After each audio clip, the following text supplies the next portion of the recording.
tulad ng puso.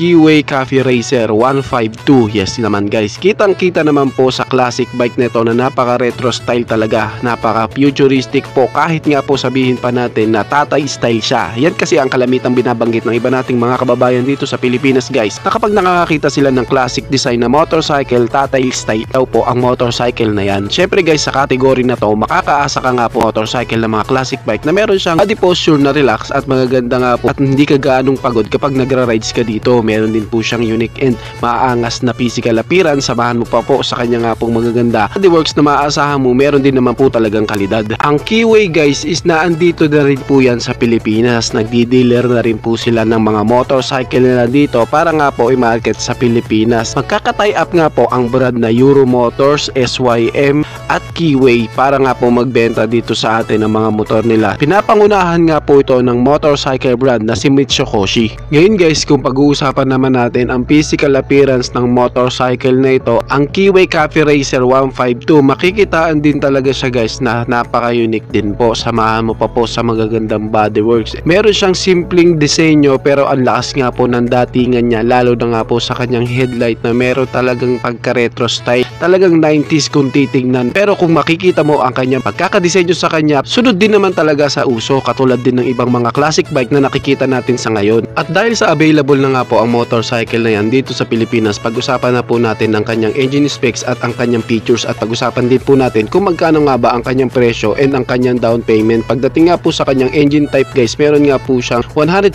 cubic centimeter engine displacement, naka 4-stroke, naka single cylinder, and meron po siyang sukat na rolling stroke na 62mm by 42.05mm. At pagdating po sa kanyang valve guys, meron po siyang 2 valves lamang, kaya makakaasa ka nga po ng kanyang power output is sakto lamang. Pagdating nga po sa kanyang fuel system guys, siya nga po is naka carburetor type pa po, and ang kanyang cooling system is naka air cooled engine. Isa nga po guys sa nakikita kong downside sa motorcycle nito, dahil sa naka 5 speed gearbox pa lamang po ang kanyang transmission. Pagdating naman po sa kanyang compression ratio, meron po siyang sukat na 9.3:1. Kung mapapansin natin guys ang kanyang engine specs, ang kanyang engine type, makikita natin na sakto at common engine type para sa isang 150cc na motorcycle. Kasi nga mapapansin din natin guys na ang motorcycle nito is mura po ang kanyang presyo, kaya makikita natin sa specs and features niya na sakto lang din at panapat lang din sa presyo niya. Ngayon guys, dumako naman po tayo sa kanyang dimension and ang kanyang mga capacity. Pagdating nga po sa kanyang length, width and height, meron nga po siyang sukat na 1916mm,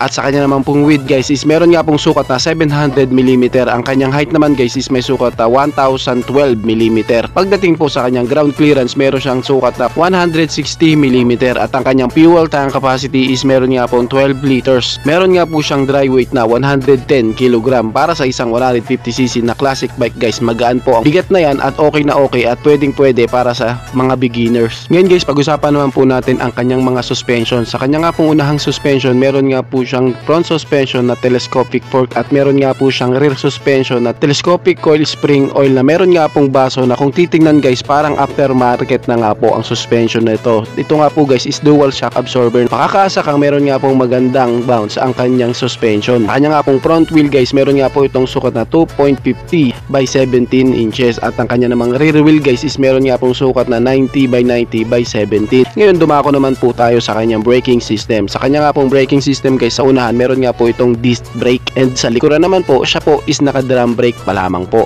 Wala po siyang ABS o CBS, pero para sa isang kapasidad na ganyang makina, sapat na rin po ang stopping power na yan para sa ganyang braking system. Kamusta naman kaya sa kanyang power performance? Ilan kaya ang kanyang maximum power and ang kanyang maximum torque? Ngayon guys, pag-usapan natin ang kanyang maximum power output. Pagdating nga sa kanyang maximum power, meron siyang 8.5 kilowatts at 8,500 RPM, and meron naman po siyang maximum torque na 11.1 Newton meter of torque at 6,000 RPM. Kitang kita guys sa kapasidad ng power performance na yan, nasakto lang po talaga ang kanyang power output. Hindi ganun kalakas, hindi din ganun kahina. Sapat lang at akmang-akma para nga po sa gagamit ng mga beginners gustong magtutong mag-motorcycle. And kitang-kita din naman po sa kanyang category na ang motorcycle na ito is classic bike. Hindi po talaga siya nakadesenyo para sa mga aggressive ride. Siya po is nakadesenyo para sa mga chill ride and mga long ride na meron nga pong relax. Hindi mapapagod ang iyong katawan dahil sa mayroon din siyang relax na body posture tapos sapat lamang po na power output. Ngayon guys, pag-usapan na po natin ang kanyang presyo pagdating nga po sa kanyang cash price guys. Dito nga po sa Pilipinas, nagkakahalaga nga po ang Cafe Racer 152 ni Kiway ng 66,300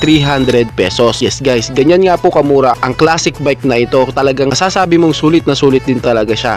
Ngayon guys, kung kukunin nyo naman po siya sa installment, ang kanya nga pong down payment guys is nagsisimula po sa 3,500 pesos. Depende po sa kasa guys. Kaya po yung kanyang monthly po is wala tayong mababanggit kasi nakadepende po sa kasas na inyong pupuntahan kung magkano po ang kanyang down payment and ang kanyang monthly. I suggest guys na kung balak nyo nga pong kumuha ng motorcycle nito, magtungo din po kayo sa mga motorcycle outlet ni Kiway para nga po sa karagdagang information may kinalaman nga po sa motorcycle na ito. Napakasulit and napaka-futuristic and talaga namang sabay sa uso at retro style classic po ang motorcycle na ito. Si Kiway Cafe Racer 152.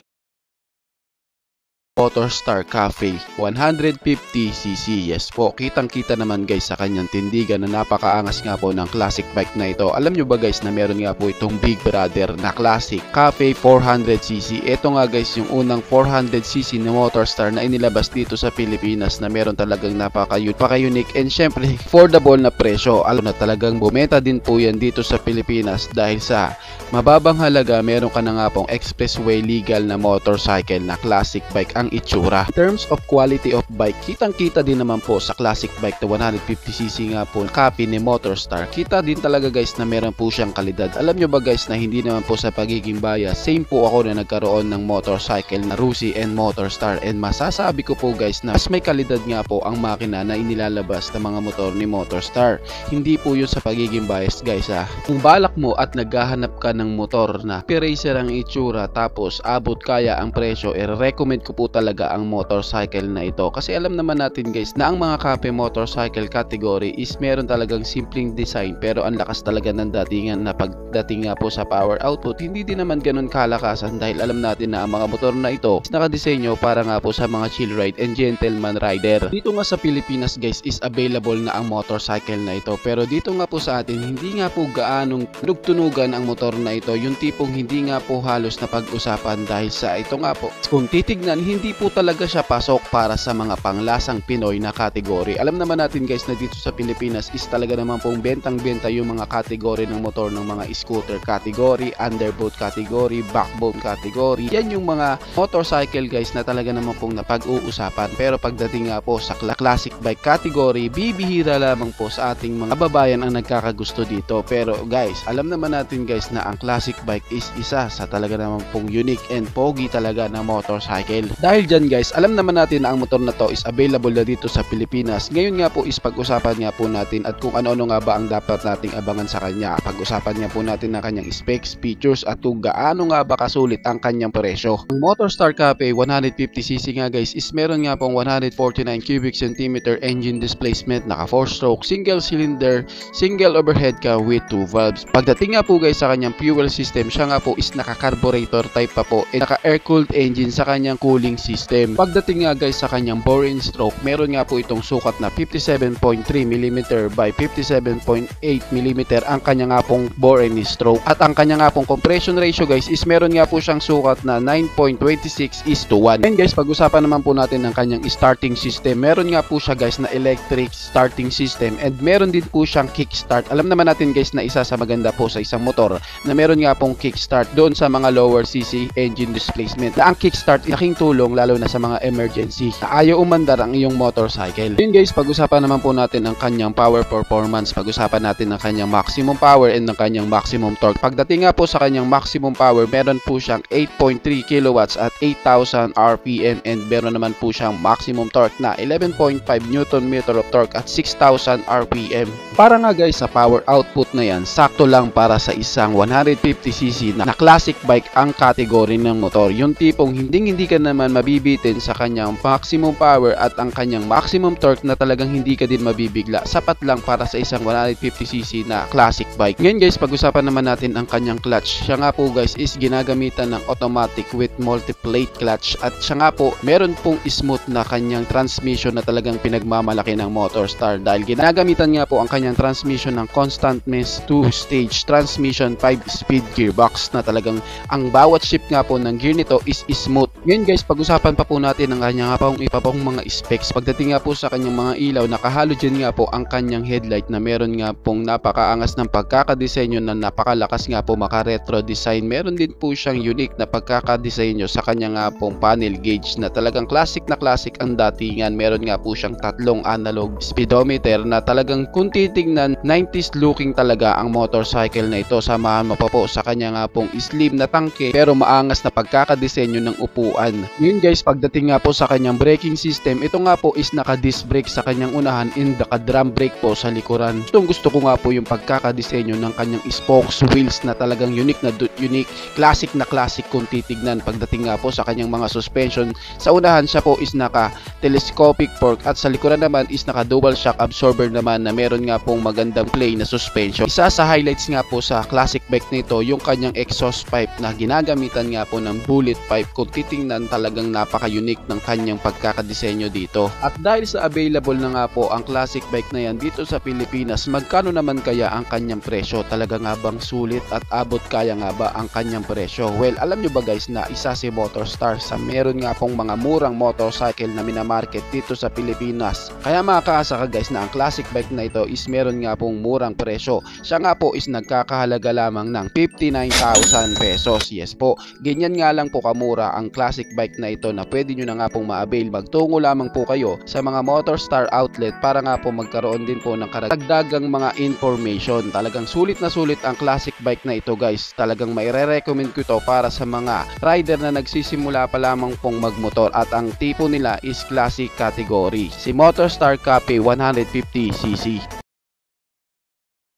Cerusi Classic 250cc Fi. Yes guys, ang atin nga pong pag-uusapan ngayon is upgraded na nga po pagdating sa kanyang specs and features dahil alam naman natin guys na naglabas na po si Cerusi dito ng Classic 250 pero ito nga guys is naka-carb type pa lang. Pero dito nga sa video na to guys is pag-uusapan natin yung naka-fuel injected na. Konting background muna tayo guys, may kinalaman nga po sa motor na to at kung saan nga ba siya nanggaling. Ang motorcycle na to guys is nanggaling nga po sa brand na GPX. Ang GPX guys is nagmula naman po sa bansang Taiwan at talaga naman pong napakadami nitong nilalabas na mga motorcycle na meron nga pong futuristic design and may mga kalidad na magagandang bodyworks. Ang kanya nga pong engine guys is gawa ng Lonsin. Kung familiar po kayo sa sports bike ni Rusi na Rusi Sigma 250cc na available na din dito sa Pilipinas, same lang din po sila ng makina ni Classic 250cc. Pero ito nga pong si Classic 250cc guys na nagmula nga po kay GPX, ang bodyworks nito, mga materials na ginamit sa kanya is meron nga pong mga uniqueness at magagandang kalidad. Kaya makakaasa ka na ang 250cc na classic bike na ito is di lang po maganda sa kanyang physical appearance, meron din talagang magagandang ginamit na materials sa kanyang bodyworks. Alam naman natin guys na ang mga classic bike is hindi nga po nakadesenyo ang kanilang itsura o ang kanilang makina para nga po sa mga walwalan mode. Kaya kung isa kang rider na naghahanap ng mga racing na motorcycle, hindi nga po recommended sa iyo ang motorcycle na ito kasi ang motor na to guys is para lamang po sa mga rider na naghahanap ng merong unique at maangas na formang motor na merong sapat na power output na hindi naman ganun kalakas, hindi din ganun kahina. Sakto lang para sa isang chill ride. Ngayon guys, pag-usapan na po natin ang kanyang specs at ang kanyang mga features dahil sa available na din po ang classic bike na yan dito sa Pilipinas. Pag-usapan naman natin kung ano-ano nga ba ang dapat nating abangan kapag tayo ay bibili ng motorcycle na ito. Siya nga po is meron pong 250 cubic centimeter engine displacement, naka 4-stroke, naka single cylinder. Siya nga po guys is naka 2 valves pa rin sa kanyang camshaft at ito nga po ang isa sa maganda sa kanya guys kasi po siya nga is naka fuel injected na sa kanyang fuel system. Kaya makakaasa tayo na maganda nga po ang daloy ng gas nito para nga po magkaroon din ng katipiran sa kanyang gas consumption. Pagdating naman po sa kanyang cooling system, siya nga po guys is same pa rin sa old model niya na naka oil cooled pa rin. Highlights nga sa disenyo ng classic bike nito guys yung kanya nga pong front suspension na naka inverted fork na nga po na meron nga pong unique na pagkakadesenyo at sabay nga po sa uso talaga ng mga classic bike. Samahan mo pa po sa kanyang rear suspension na meron nga pong baso. Kung titignan guys, parang aftermarket na po ang suspension nito sa likuran kaya makikitaan talaga na classic ang disenyo ng motorcycle na ito. In terms of physical appearance guys, kitang-kita nga po ang pagka-retro ng headlight nito. Samahan mo pa sa meron nga pong maangas na disenyo ng kanyang DRL na makikitang napaka-unique and futuristic design. Materials nga po na ginamit sa kanya na meron po mga kalidad, at kahit nga po sa kalilitang detalye ng kanya nga pong pagkakagawa sa kanya ay napakapulido din po talaga. And kapag in-open pipe mo nga po ang kanyang exhaust, makakaasa kang meron siyang bulky sounds.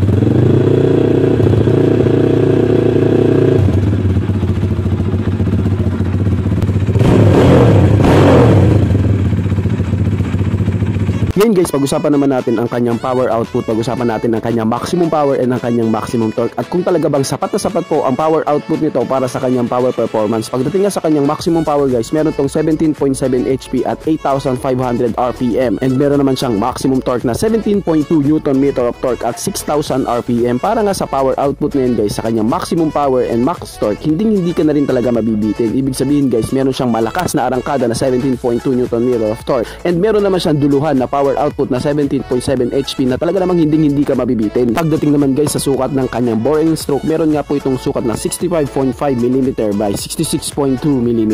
And guys, pag-usapan naman natin ang kanyang braking system. Isa sa talaga naman pong sulit sa classic bike na ito, kasi meron nga po siya guys na dual disc brake sa harapan, and meron po siyang 4-piston radial caliper na makakaasa ka malakas na stopping power. At pagdating naman sa kanyang rear braking system, siya nga po guys is naka single disc brake, and meron nga pong single piston braking caliper at talaga namang makakaasa ka meron nga po malakas na stopping power. Pwede talaga guys ang motorcycle nito pagdating sa mga long ride, kasi nga po yung kanya nga pong upuan na ginamit sa kanya is meron nga pong leather na napakalambot na hindi nga po mangangawit. Ang yung body posture, dahil sa naka upright position din po, meron din siyang relax na body posture para nga po sa mga long ride na hindi nga po mangangawit ang katawan ng rider. Isa nga sa pagbabago guys sa Classic 250 na naka fuel injected na nga po yung kanya nga pong rim, kasi nga po ito guys is naka mags type na nga po, na meron pong unique na pagkakadisenyo ang kanyang mags. Pagdating naman sa kanyang panel gauge, retro design talaga guys, classic kung titignan. Samahan mo pa sa kanya nga pong mga ilaw na naka LED na nga po ito guys, kahit nga po sa kanyang signal light na naka LED na nga po ang kanyang lightning system. Exhaust na meron nga pong unique na disenyo na talagang classic kung titignan. Very minimal nga po ang disenyo nito sa kanyang rear design na talaga naman pong classic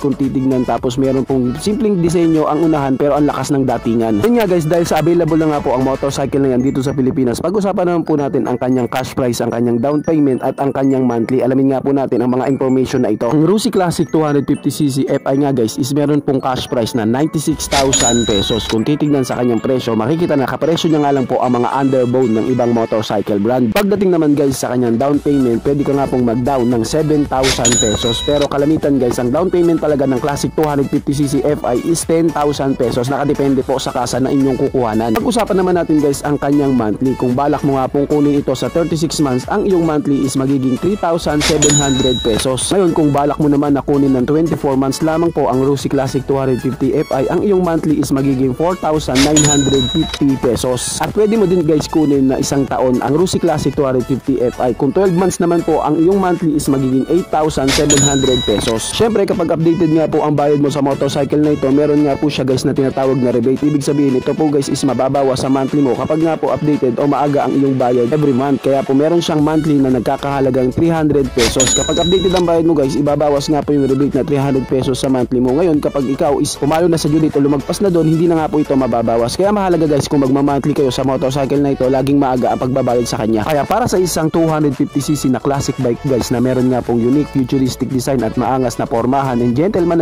talaga ang iyong datingan, recommended talaga guys ang Rusi Classic 250cc FI para sa ating mga kababayan na naghahanap nga po ng classic bike na meron nga pong maganda, kalidad at maangas na porma, tapos abot kaya pa na presyo. Kaya i-recommend ko talaga sa inyo ang motorcycle na ito, si Rusi Classic 250 FI.